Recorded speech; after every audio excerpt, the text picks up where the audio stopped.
Hello guys, welcome back. பொதுவாக YouTube சேனலில் தனியார் நிறுவனத்திலேருந்து நோட்டிஃபிகேஷன் ரிலீஸ் பண்ணியிருந்தாங்கன்னா எஜுகேஷன் பர்பஸ்க்காக மட்டும் உள்ள என்ன கண்டென்ட் இருக்குது, அது நமக்கு பயனுள்ளதாக இருக்குமா அப்படிங்கிற கண்ணோட்டத்தில் நம்ம பார்ப்போம். அந்த வகையில் இன்றைக்கி பார்த்தீங்கன்னா ஆட்டோமொபைல் இண்டஸ்ட்ரி பிரைவேட் லிமிடெட் அப்படிங்கிற நிறுவனத்தில் இருந்து நோட்டிஃபிகேஷன் ரிலீஸ் பண்ணியிருக்காங்க. இதில் அவங்க கொடுத்துருக்கிறது பார்த்தீங்கன்னா CNC and VMC machine operator, CNC and VMC helper, QC quality control, telecallers அப்படின்னு மொத்தம் 4 விதமான போஸ்ட் கேட்டகரிக்கான நோட்டிஃபிகேஷனை ரிலீஸ் பண்ணியிருக்காங்க. அதுக்கப்புறமா இதில் 8ஆம் வகுப்பு, 10ஆம் வகுப்பு, 12ஆம் வகுப்பு, ITI, டிப்ளமோ, எனி டிகிரி அப்படிங்கிறத கொடுத்துருக்காங்க. ஸோ 10ஆம் வகுப்பு படித்தவங்க, 8ஆம் வகுப்பு படித்தவங்க என்னென்ன குவாலிஃபிகேஷன் இருக்கோ அதை பேஸ் பண்ணி அப்ளை பண்ணலாம் அப்படிங்கிறத கொடுத்துருக்காங்க. வேலை இடம் கோயம்புத்தூர், திருப்பூர் அப்படிங்கிற 2 மாவட்டத்தை சொல்லியிருக்காங்க. டியூட்டி நேரம் வந்து 8 மணி நேரம். அது போக ஓடி கொடுத்துருக்காங்க. ஓடின்னா ஓவர் டைம் அப்படின்னு சொல்லுவாங்க.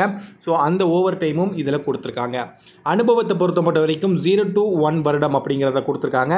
0 to 1 வருடம்னா ஃப்ரெஷர்ஸும் அப்ளை பண்ணலாம், எக்ஸ்பீரியன்ஸான கேண்டிடேட்டும் அப்ளை பண்ணலாம் அப்படிங்கிறத கொடுத்துருக்காங்க.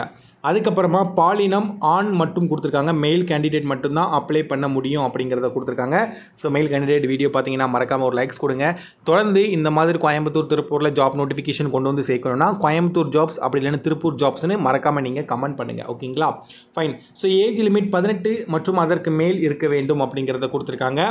பெனிஃபிட்டை பொறுத்த வரைக்கும் ரூம் வசதி, உணவு வசதி, அலவன்ஸ் அப்படின்னு மொத்தம் 3 விதமான பெனிஃபிட்டை வந்து அவங்க கொடுத்துருக்காங்க. அதுக்கப்புறமா மாத சம்பளம் இந்த ரேஞ்சுக்குள்ளே இருக்கும் அப்படிங்கிறத கொடுத்துருக்காங்க. ஸோ இப்போ நம்ம பார்த்த இந்த ஜாப் நோட்டிஃபிகேஷன் யார் யாருக்கெல்லாம் பயனுள்ளதாக இருக்குது அப்படின்னு நீங்கள் நினைக்கிறீங்களோ அந்த நண்பர்கள் எல்லாருமே இந்த ஜாப் நோட்டிஃபிகேஷனை நீங்கள் பயன்படுத்திக்கோங்க. உங்கள் நண்பர்கள் யாராவது கோயம்புத்தூர் ஆர் திருப்பூரில் ஜாப் நோட்டிஃபிகேஷன் தேடி இருந்தாங்கன்னா அவங்களுக்கு இந்த வீடியோவை நீங்கள் மறக்காமல் ஷேர் பண்ணுங்கள். அண்டு புதுசாக பார்க்குற நண்பர்கள் சப்ஸ்கிரைப் பண்ணிக்கோங்க. ஃபர்தராக மேலும் கோயம்புத்தூர் இல்லைனா திருப்பூரில் நோட்டிஃபிகேஷன் உங்களுக்கு வேணும்னு நீங்கள் ஆசைப்பட்டீங்கன்னா மறக்காமல் கோயம்புத்தூர் ஜாப்ஸ் இல்லை திருப்பூர் ஜாப்ஸ் அப்படின்னு நீங்கள் கமெண்ட் பண்ணுங்கள். உங்கள் கமெண்ட்ஸை பார்த்து அடுத்தடுத்த நோட்டிஃபிகேஷனை எஜுகேஷன் பர்பஸ்க்காக இந்த சேனலை நம்ம பார்க்கலாம். நன்றி, வணக்கம்.